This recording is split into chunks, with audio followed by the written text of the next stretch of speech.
Hello बच्चों, let's read this question. The question says which one of the following molecular hydrides act as Lewis acid? So key concept of this question is Lewis acid. Lewis acid.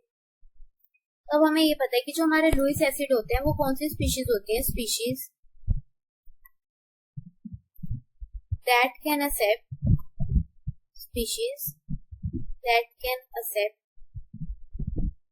a pair of electron. जो हमारा एक pair of electron को accept कर सके, ठीक है, वो हमारे क्या होते हैं? लुइस एसिड्स होते हैं. तो अगर मैं बात करूं, सबसे पहले हमारे पास यहाँ क्या है? CH4 है. CH4. तो अगर मैं CH4 की बात करूं तो हम यहाँ अगर देखें तो यहाँ पे CH4 ऐसे स्ट्रक्चर होता है CH4 का. तो यहाँ पे अगर मैं देखूं तो यहाँ पे 1 2 3 4 5 6 और यहाँ 7 और 8 ये 8 इलेक्ट्रॉन स्पीशी है. मतलब यहाँ पे क्या है? इसका कंप्लीट ऑक्टेट है. क्या है? कंप्लीट ऑक्टेट है. ठीक है. तो अब इसके बाद यहाँ पे अगर मैं देखूं तो इसका कंप्लीट ऑक्टेट है यहाँ पे. तो इसका मतलब क्या है? ये क्या कर सकता है? ये क्या कर सकता है? Can't accept electron. ये एक्सेप्ट नहीं कर सकता और इलेक्ट्रॉन. तो इसका मतलब क्या हुआ? Do not behave as Lewis acid. ये लुइस एसिड की तरह नहीं बिहेव कर सकता. अब उसके बाद अगर मैं पी की बात करूं तो हमारे पास क्या है? NH3 है.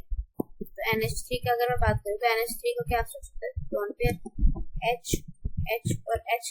अब यहाँ पे हमें ये पता चला कि इसके पास लोन पेयर ही है. तो ये तो क्या कर सकता है? Can donate electron. ये डोनेट कर सकता है इलेक्ट्रॉन को.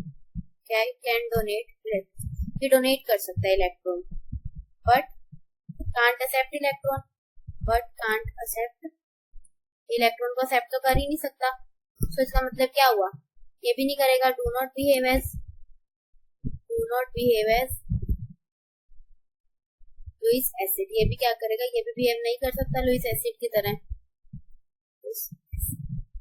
ठीक है. उसके बाद हमारे पास थर्ड क्या है? H2. अगर मैं C की बात करूं H2 तो हमारे पास यहाँ पे क्या होगा? H2 के पास क्या होते हैं? ऑक्सीजन में 2 लोन पेयर ऑलरेडी होते हैं. तो ये भी इसका मतलब क्या है? ये भी नहीं कर सकता. Can't accept electrons. तो इसका मतलब क्या हुआ? यहाँ पे क्या हुआ? Can't accept. ये भी नहीं कर सकता. तो ये भी क्या मतलब हुआ? Do not behave as Lewis acid. ये भी नहीं करेगा. तो यहाँ पे H2O भी लुइस एसिड की तरह बिहेव नहीं कर रहा. NH3 और CH4 भी नहीं कर रहे. तो अगर मैं बात करूँ यहाँ CH4 भी लुइस एसिड की तरह बिहेव नहीं कर रहा. NH3 के पास लोन पेयर है इसलिए भी वो नहीं कर रहा. CH4 का कंप्लीट ऑक्टेट है. H2O के पास भी लोन पेयर है. अब आती है बात B2H6. तो अगर मैं बात करूँ हमारे पास B2H6 की तो उसका स्ट्रक्चर कैसे होता है? ऐसे होता है. H जो है वो 2 के बीच में शेयर होता है. 2 बोरोन के बीच में. तो यहाँ पे जो बोरोन होता है ये क्या बनाता है? यहाँ पे जो हमारे पास बोरोन होता है वो बनाता है यहाँ पे 3 सेंटर्ड 2 इलेक्ट्रॉन बॉन्ड बनाता है. 3 सेंटर्ड 2 इलेक्ट्रॉन बॉन्ड बनाता है. 3 सेंटर्ड 2 इलेक्ट्रॉन बॉन्ड बनाता है जिसे हम क्या बोलते हैं? बनाना बॉन्ड्स भी बोलते हैं. बनाना बॉन्ड्स. ये जो बनाना बॉन्ड्स होती है, ये जो ये हाइड्रोजन है ना, इसको हम क्या बोलते हैं? बनाना बॉन्ड्स. तो अब अगर मैं इसमें देखूं तो हमारे पास यहाँ पे क्या है? अगर यहाँ पे 1 2 3 4 ठीक है, और एक इलेक्ट्रॉन यहाँ शेयर होगा 5 6 ऐसे ही यहाँ पे. तो हर बोरोन के पास यहाँ पे कितने इलेक्ट्रॉन्स आ रहे हैं? 6 इलेक्ट्रॉन आ रहे हैं. इसके पास भी और इसके पास भी. और अगर बोरोन का ऑक्टेट कंप्लीट कराना है तो हमारे पास कितने चाहिए? ऑक्टेट कंप्लीट के लिए हमारे पास कितने चाहिए? ऑक्टेट कंप्लीट के लिए हमारे पास कितने इलेक्ट्रॉन चाहिए? तो यहाँ पे 8 इलेक्ट्रॉन होने चाहिए थे ना.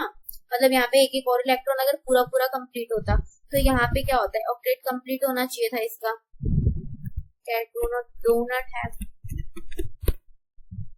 Complete octet. ठीक है. और यहाँ पे क्या होता है? जो हमारा ये बोरोन है इसके पास कितने होते हैं? यहाँ पे 12. अगर मैं काउंट करूँ तो यहाँ पे इसका मतलब क्या है? 12 इलेक्ट्रॉन प्रेजेंट है. ठीक है, 12 इलेक्ट्रॉन प्रेजेंट है. 12 इलेक्ट्रॉन आर प्रेजेंट. और यहाँ पे हमें कितने चाहिए होते हैं? 14 इलेक्ट्रॉन्स आर रिक्वायर्ड. ठीक है, 14 इलेक्ट्रॉन रिक्वायर होता है. तो ये हमारे यहाँ पे क्या हो गई?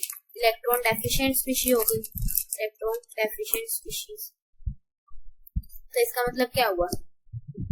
B2H6 जो है हमारा यहाँ पे वो किसकी तरह बिहेव कर सकते हैं? B2H6 can act as Lewis acid, हमारा लुईस एसिड की तरह एक्ट कर सकता है क्योंकि इलेक्ट्रॉन डेफिशिएंट स्पीशीज है। तो मैं यहाँ से बात करूँ तो हमारे पास यहाँ पे बताना था हमें molecular hydrides act as Lewis acid. हमारा यहाँ से करेक्ट ऑप्शन क्या हो गया? B2H6 which is D. So hope you understood it well. Best of luck.